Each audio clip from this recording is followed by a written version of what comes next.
What's going on, guys? This is Psyche, and welcome to the first build of 2022. After a year of many achievements, I promise that this year will be even better. Today, we'll be revisiting an old weapon that I've already showcased once, and coincidentally, it was the first ever weapon showcase on this channel, and that is none other than the katana. The katana being one of my favorite weapons, and today I'm going to showcase it, but with a small twist. But before I go any further, I just want to thank the first sponsor that this channel has received, and that's none other than Raid Shadow Legends. Raid happens to be one of the greatest free mobile games of all time, with so many modes that you can try out, boasting over 600 champions now, all of which have unique factions and lore relating to their own history in the world of Teleria. If you're interested, make sure to use my links below to download Raid yourself to your mobile phone or PC. The newest boss released is a Hydra with 6 different heads. The head of suffering is all about, well, making you suffer. It's got a special new effect called the Pain Link, which the head shares some of the damage it takes with you. On the other hand, don't ever underestimate the Head of Mischief. You should be very careful when you're applying those buffs on your champions, as the Head of Mischief can steal it for themselves. They're also giving away a super limited champion to every player. It's the esports legend and Navi superstar Simple. Between now and January 28th, 2022, Simple's limited edition champion is available for free. All you have to do is log in for 7 days between now and January 28th and he's yours. But you'll have to be quick. If you miss that day, I'm afraid he's gone forever. There's never been a better time to get started, and if you use my link in the description or scan my QR code on the screen right now, you'll get a free starter pack worth almost $30 to kick off your game. We're talking about a free champion, Rector Drath, 200,000 silver, 1 energy refill, 1 XP boost, and 1 ancient shard, so you can summon these amazing champions as soon as you get in the game. All you have to do is press the inbox button located here on your screen. Make sure to be quick, as these rewards are only available for the next 30 days and only for new players. Once you're in, you can find me in-game under the alias Psyche, and if you're fast, feel free to join my clan. Once again, thank you Raid Shadow Legends for sponsoring this video. Now let's get back to the run. I also didn't expect to go back to using the nail again, as today's build will be somewhat different than your usual synergies. Of course, I didn't come up with this genius idea myself. The mastermind that originally came up with this idea is none other than Vord, who is very active on my Discord server. So he found out that the nail breaks many game mechanics. And of course, in case anyone forgot, the nail is a crossover item from Hollow Knight. So how does this factor into the katana, you might ask? Well, actually, I pondered about this for a while, ever since the review video for 2.5 came out. So what you can do with the nail in conjunction with some weapons is that you can alternate them extremely fast, and that what allows you to do is ignore some of the lag time that the other weapon might have, and you can use the two pretty much consecutively. This does seem to be the case with the katana. So what I'm doing right now is that I'm basically just alternating between the two attacks. I'm not really thinking about which order I'm pressing them in.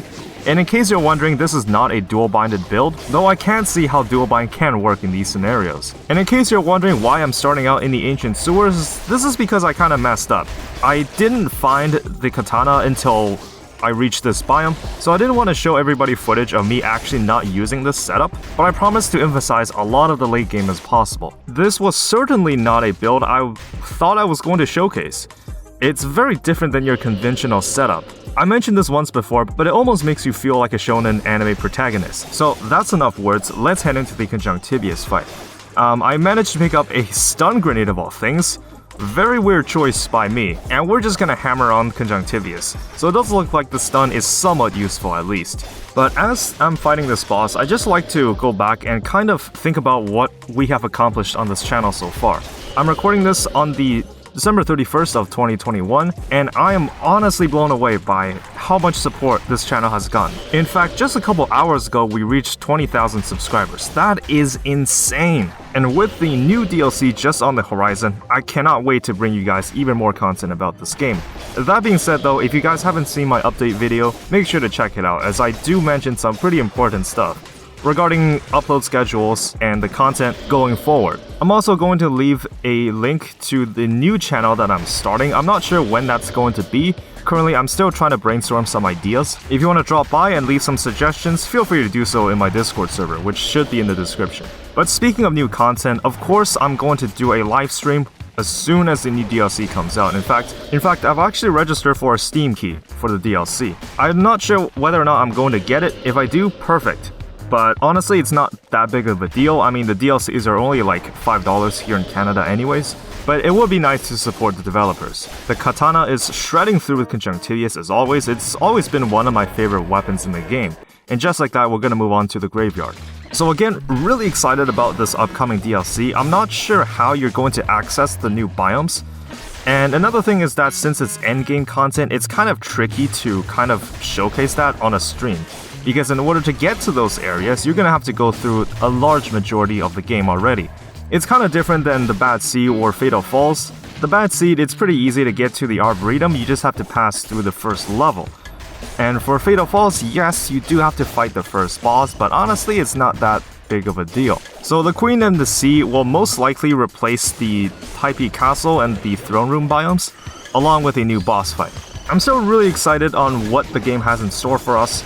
And just on a side note, I'm extremely impressed that Motion Twin was able to keep updating the game. I know a lot of games, at least indie games that I've touched over these years, have already stopped development, so it's always nice to see a fresh coat of paint whenever a new update comes out for Dead Cells. That being said, another genre of games I've been trying to get into is the open world survival genre.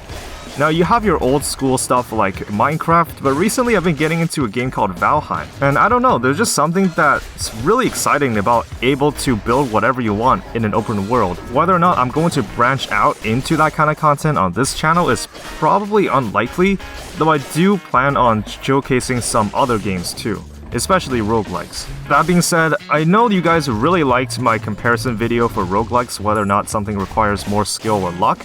And I've been wondering whether or not you guys would like to see that kind of content more. If you would, then definitely let me know what you think. I'd be more than happy to make it, as video essays just seem to be more captivating in my opinion. Hopefully everyone is doing well during these times. Where I live, Canada is currently going down another kind of lockdown sort of situation.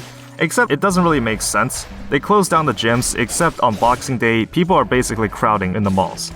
I don't know how long this situation is gonna go on for, and for my second term, it's going to be partially online, at least the first couple weeks. I don't know how it is for everybody else. I know most of you are probably in the US. Honestly though, as much as I dislike getting up at 6 in the morning to commute to school, it's always fresh to see your classmates and teachers in person. And they're still charging us the same amount of tuition fees as before, which makes absolutely no sense. Since my entire school year last year was online, I certainly did not need a bus pass. In other news, there is a Korean manga called Solo Leveling that just finished its runtime today.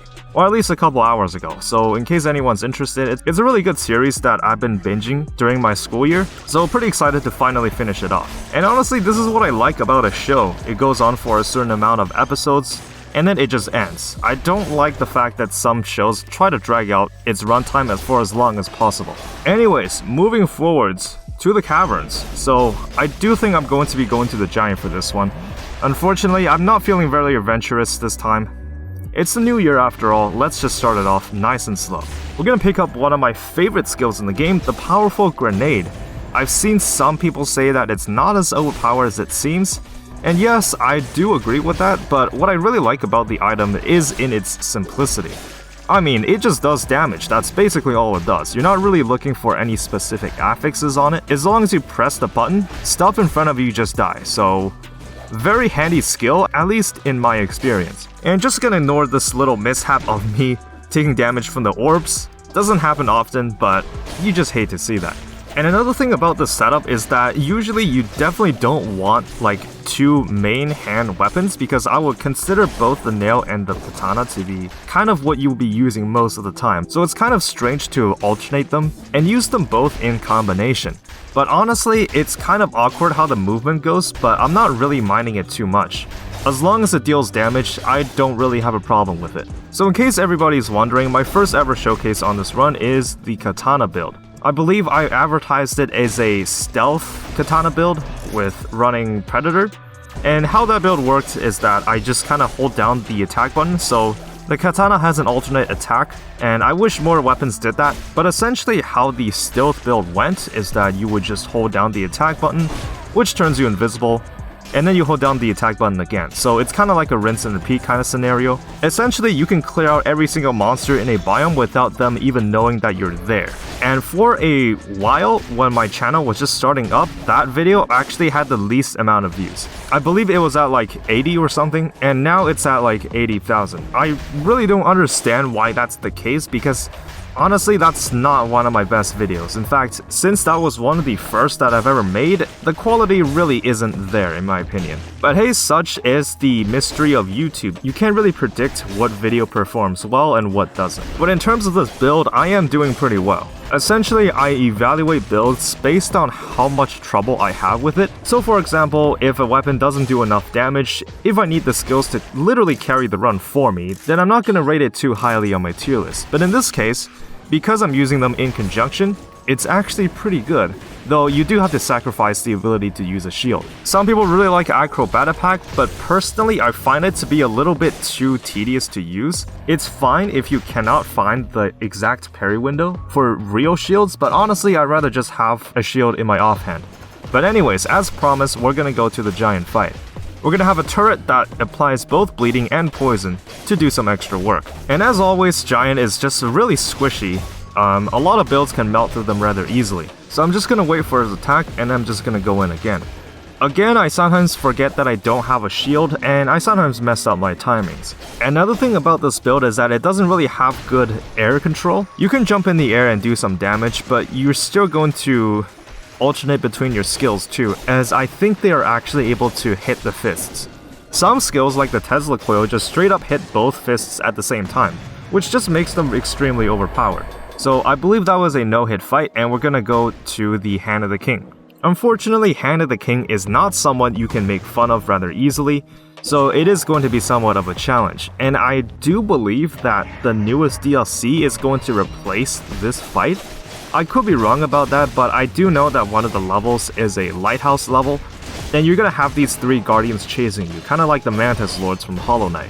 So here I am doing the best that I can, without a shield of course. But the thing with these constant DPS brutality builds is that you don't really have to be doing much work yourself. You can kinda just let the turrets do stuff for you. So Hand of the King comes down, he's gonna take a big chunk of damage because he fell on an enemy, and because there's fall damage, when enemies fall on top of another, then it still wipes out a pretty good chunk of their health. I'm not sure if this is the case, but sometimes this does make the Hand of the King fight much easier. So let's move on to the final portion of the game, the Astrolab.